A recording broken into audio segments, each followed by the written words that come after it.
The meadow should have spoken. On nights like this, snow usually helped the owl. It softened sound, flattened the ground, and reflected light just enough to outline movement. A mouse crossing open space, a vole breaking crust, a faint disturbance where life pressed upward from below. Snow turned the meadow into a readable surface.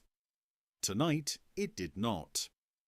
The owl perched on a low bare branch at the meadow's edge, body upright and still, feathers drawn in tight against the cold. Its silhouette was pale against the darker tree line, eyes forward, unblinking.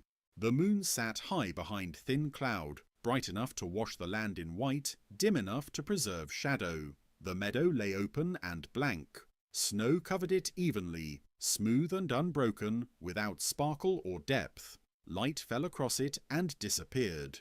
No contrast formed. No subtle sheen revealed texture. The surface absorbed illumination instead of returning it, as if the ground had learned how to hide itself. The owl tilted its head slightly. This movement was precise, almost mechanical, one ear aligning forward, the other back, triangulating sound.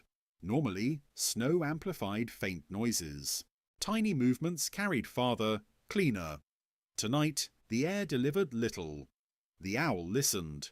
Wind moved faintly at ground level, brushing the snow without lifting it. The sound was uniform, uninformative. No scratching beneath the surface, no quick scuffle of paws, no sudden silence where something had frozen. The meadow was quiet in the wrong way. The owl's feathers lifted minutely along its legs, adjusting for balance as it leaned forward.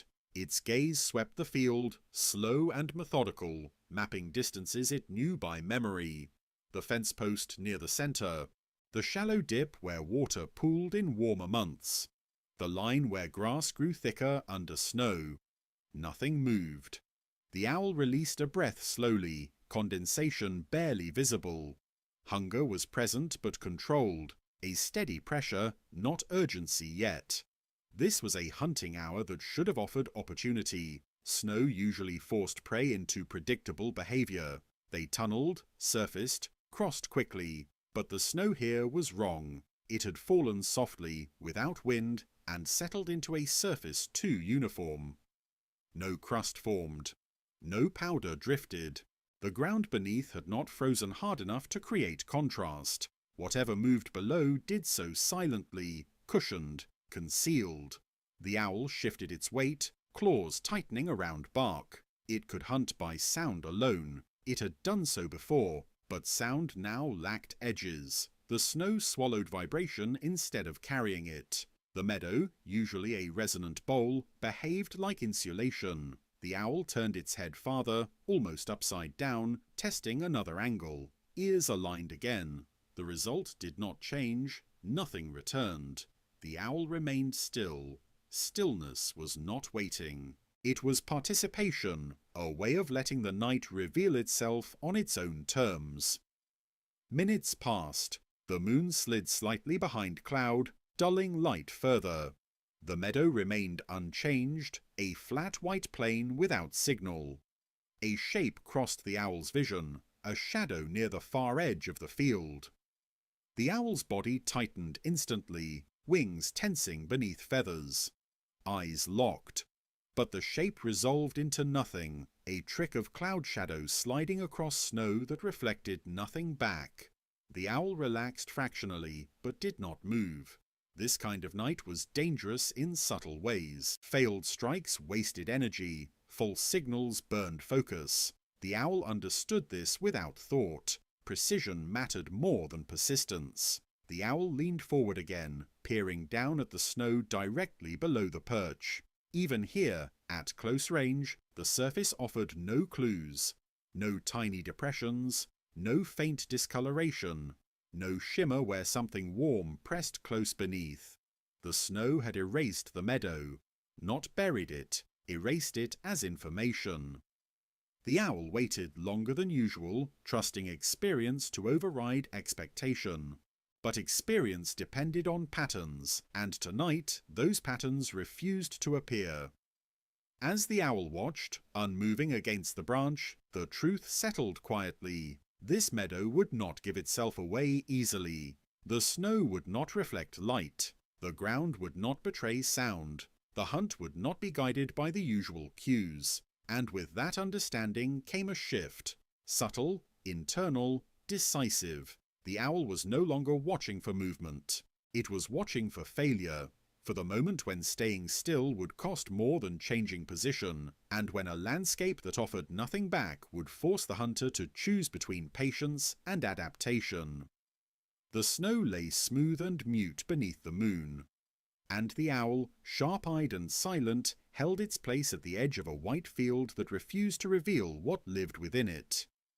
The owl adjusted its posture, not to move, but to refine stillness. Its body aligned more precisely with the branch, feathers settling into a shape that minimized wind noise and muscle tremor. This was a listening posture, one used when sound alone had to replace sight. The owl's head rotated again, slowly, ears mapping space that no longer offered reference points. Normally, snow created landmarks. A vole-breaking crust produced a sharp snap. A mouse tunneling beneath powder created faint, directional rustling. Even still prey betrayed itself through pressure changes that snow reflected upward. Tonight, the snow returned nothing. The owl listened deeper, filtering out uniform noise, wind against grass, distant tree movement, its own breathing. It searched for asymmetry, for interruption, for anything that did not belong to the night's steady background. There was none. The meadow behaved like a single surface instead of a layered one. Sound did not travel through it, it died inside it.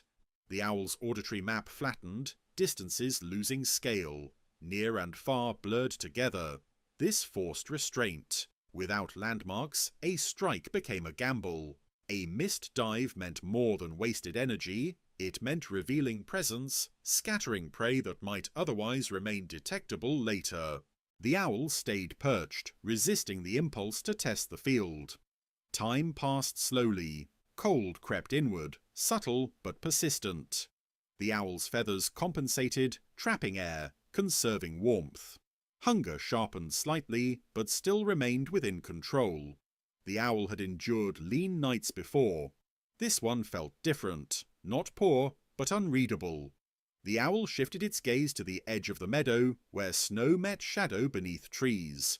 Contrast returned slightly there, where trunks broke the uniform white. If movement occurred, it would be more visible at the boundary. The owl waited. A faint disturbance finally reached its ears. Not a sound, but a change in silence. Something altered the way the air settled over the snow, briefly interrupting uniformity. The owl's head snapped to the source, body compressing. The moment passed. No follow-up sound came, no confirmation arrived. The disturbance could have been anything: settling snow, shifting wind, the subtle collapse of a tunnel far below the surface. Without confirmation, the owl did not move. This was the cost of listening without landmarks. Nothing could be trusted unless it repeated itself. The owl needed pattern, not incident. The meadow offered neither.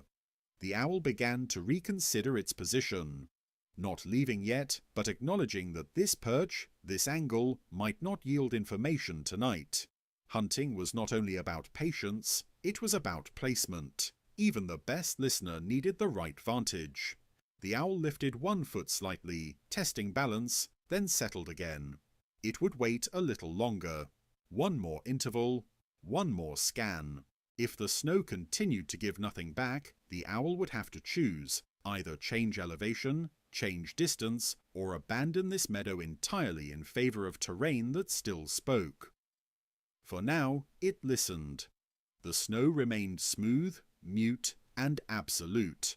And the owl, poised between action and restraint, understood that this hunt would not be decided by speed or sharpness, but by the difficult judgment of when a place had truly gone silent, and when staying meant learning nothing more.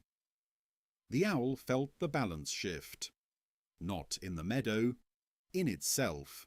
Stillness had protected it so far, conserving energy and avoiding error. But stillness depended on information arriving eventually. Without sound, without visual return, waiting began to lose its value. Time passed, and the meadow did not change. The owl's muscles remained ready, but readiness without purpose carried cost. Cold deepened along the branch. Heat loss increased incrementally. The body compensated, but compensation had limits. The owl turned its head farther than before, pushing the range of its listening arc.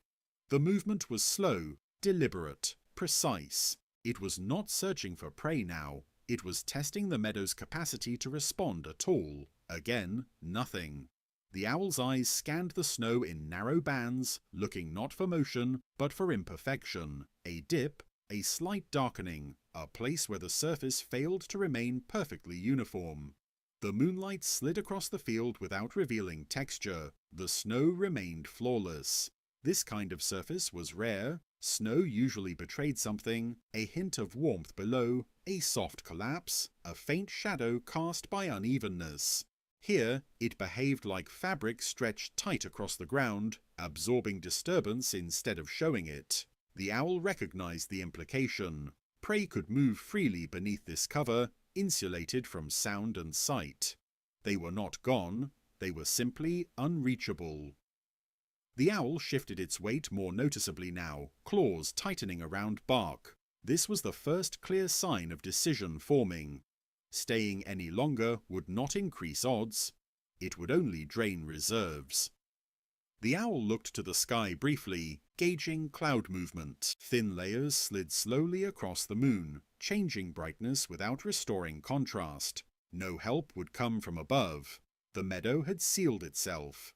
The owl made a small adjustment, hopping to a slightly higher branch. From there, the field looked the same, wide, pale, silent, but the change in elevation altered sound geometry. If anything moved, the owl would catch it here. It waited again. Still nothing. This confirmed it. The problem was not position. It was the snow. The owl's body accepted this conclusion without resistance. It did not linger in frustration. Owls did not argue with conditions. They adapted or they left. The owl leaned forward slightly, wings shifting beneath feathers, not spreading yet, just preparing. This was not the launch posture of a strike. It was the posture of departure. Leaving a meadow was not failure, it was recognition. The owl had learned this over many winters. Some nights offered abundance, others demanded movement. A hunter that stayed loyal to a silent field starved beside it. The owl paused one last time, head turning slowly, giving the meadow a final opportunity to betray itself. It did not. The snow reflected nothing. The sound carried nowhere. The field remained sealed.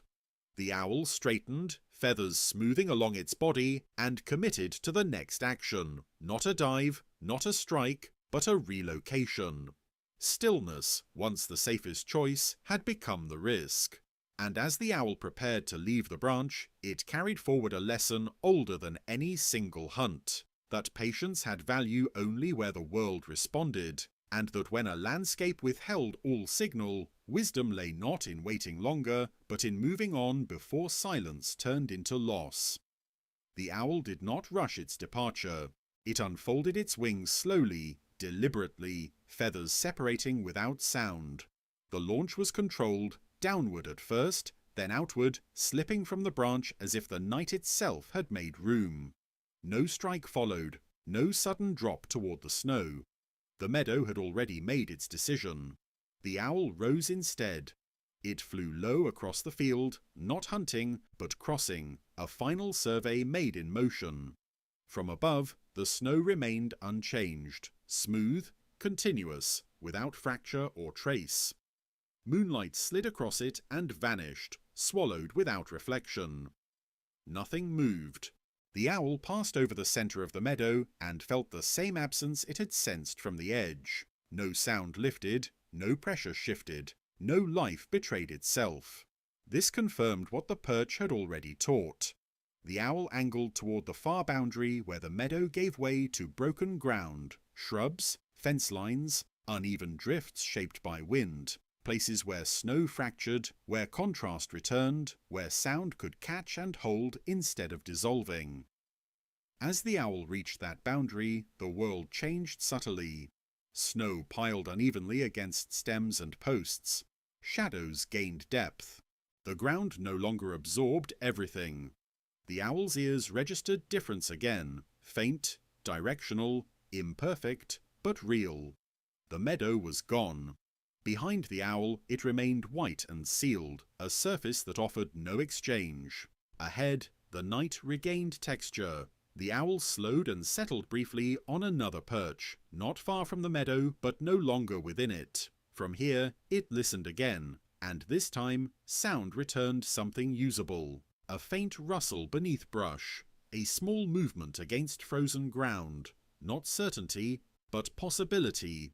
The owl adjusted posture, refocused, and allowed attention to narrow once more. The hunt resumed, not where it had begun, but where conditions allowed it to exist at all. The meadow would remain unchanged for the rest of the night, perhaps for many nights. Snow like this did not give itself up easily. When it finally did, when crust formed, when wind reshaped it, when warmth softened it unevenly, the meadow would speak again. But not tonight. Tonight, survival belonged to movement. As the owl watched from the edge of broken ground, wings folded, senses sharpened anew, it carried no regret for leaving the open field behind. There was no loyalty to silence, only to balance. The snow had reflected nothing, so the owl had chosen not to reflect itself against it, not to waste energy, time, or precision on a surface that refused to answer. In leaving the meadow, the owl preserved what mattered most, the ability to hunt where the world still responded, and the wisdom to recognize when a place had nothing left to give. The white field lay quiet under the moon.